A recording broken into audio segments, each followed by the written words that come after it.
Good evening, ladies and gentlemen.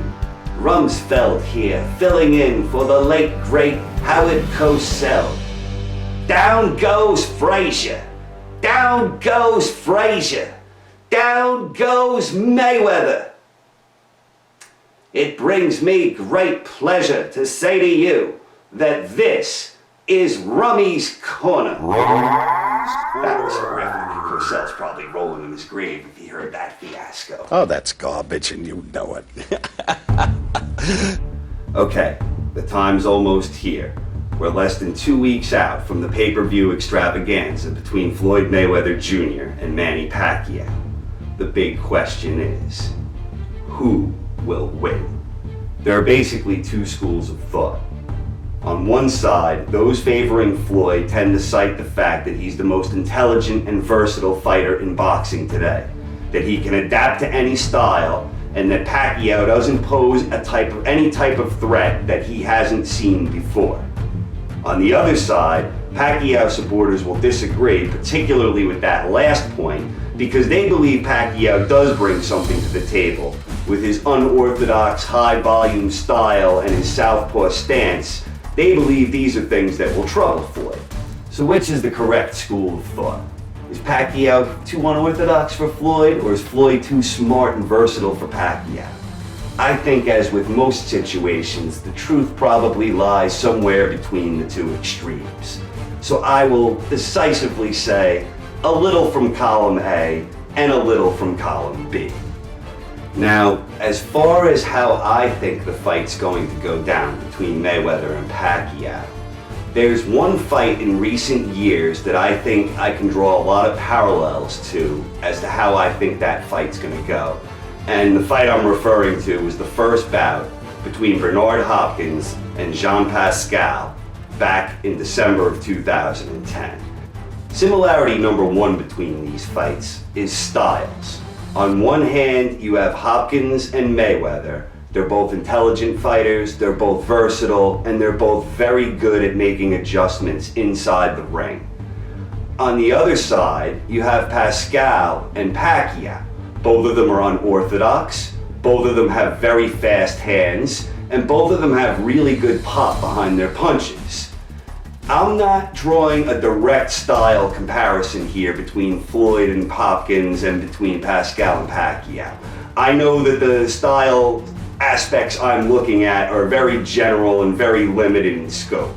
I understand that Pacquiao's a volume puncher, whereas Pascal's not. I understand Floyd has much greater reflexes and athletic ability than someone like Hopkins, and he's arguably smarter than Hopkins, although I don't know if I'd agree with that. So there are differences. These aren't they're perfect style comparisons, but as the general basic foundation, you have a really smart fighter and you have an unorthodox guy with fast hands. And those similarities, I think, are going to come into play with the main key that I'm aiming at here, which is momentum. The momentum of Hopkins-Pascal, I believe, is going to largely resemble the momentum we see in Pacquiao versus Mayweather. Early in his fight with Jean Pascal, Bernard Hopkins was dropped not once but twice in the first 3 rounds.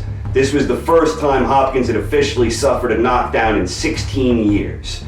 And things were not looking good for Hopkins early. Ironically, I thought he was doing well in both of the rounds where he was dropped. He was doing very well in the first round. They were even commentating on how aggressive he was being. And then he got caught kind of behind the head right at the end of the round. But it was a knockdown. It was a 10-8 round for Pascal. Pascal carried the momentum well in the second round while Hopkins seemed to regroup. And in the third round, once again towards the end, here's Hopkins. There's a nice left hand from Pascal, and Hopkins went down for a second time. And at this point, things looked bad for Hopkins. I think we're going to see something similar in the Pacquiao-Mayweather fight. And what I believe is going to happen, down goes Mayweather. I believe Mayweather is going to taste the canvas. And I believe he may do so twice in the early rounds, similar to how Hopkins was dropped against Pascal. I think Floyd's a little older. I think his reflexes aren't what they once were. I think his legs aren't quite what they once were, and I think all the evidence of that was in the two Maidana fights from last year. Yes, Floyd won those fights, and he did what he needed to do, and as always exhibited tremendous heart. But he looked very uncomfortable in that fight, and I'm personally someone who's never rated Maidana that highly. He's still the guy that got shut out by Devin Alexander, and he's still the guy that I think arguably lost to an ancient version of El Terrible. And, you know, I don't think that this is so much that Maidana has gotten so much better as many think since he switched trainers. I think it's more a matter of Floyd is 38 years old. And look, 38 years old is no joke. It's the age that Ali was when he was beaten by Larry Holmes. It's the age that Larry Holmes was when he was beaten by Mike Tyson. It's the age that Lennox Lewis was where he won TKO 6, where he won against Vitaly Klitschko, but he looked every bit his 38 years of age. And yeah, I know those are heavyweight examples, but Floyd's 38. He didn't look as good last year as he did in his two fights previously against Guerrero and Canelo. Is that a style problem he's having with Maidana? If it is, I think that's a problem he could potentially have with Pacquiao. I think Floyd's going to have trouble with the speed and ferocity of Pacquiao in the early going. I don't think he's going to be particularly hurt when he gets dropped, but I see him going down once or twice and falling behind. Pacquiao fans will rejoice, but perhaps prematurely. Floyd, after all, isn't easy to hurt and isn't easy to hit flush and isn't easy to discourage. He's got strong will and he's got amazing survival instincts. Let's look back at his fight against Shane Mosley, the second round, the infamous round where Mosley got to Floyd with a couple of really good right hands. And let's look at the right hand that started everything there. And as you can see, Mosley lands the punch. Floyd didn't see it coming, but look at what Floyd does there. He's holding on for dear life with a Vulcan-type grip, and he's not letting Shane go. Yeah, he got buzzed really good there, you could see it, but he just instinctually knew what to do. He's got good recuperative powers, a good chin. I can't see Pacquiao really hurting Floyd, but I think his speed and athleticism are going to cause Floyd some early problems, much in the same way Pascal's athleticism and quickness caused Hopkins, 45-year-old Hopkins, caused Hopkins problems inside the ring. And aside from Floyd having outstanding survival instincts, Pacquiao hasn't really shown much finishing power in recent years since he moved up to welter. I mean, he stopped De La Hoya in the first fight at welterweight he had when De La Hoya hadn't fought at that weight class in years. Then he stopped Miguel Cotto. That was his last stoppage. He didn't stop Algieri last time out, despite knocking him down 6 times, or maybe it really should have been 4 times, but he didn't stop him. The last really decisive knockout win that Pacquiao had came way back in May 2009 against Ricky the Hitman Hatton, and that fight was at 140. So I don't think that Pacquiao will hurt Floyd, and I definitely don't think that he'll finish him. He just hasn't shown a track record of being able to finish people. Again, that last big knockout of his came against Ricky Hatton 6 years ago to the day of the fight. Similarity number 3, the adjustment period.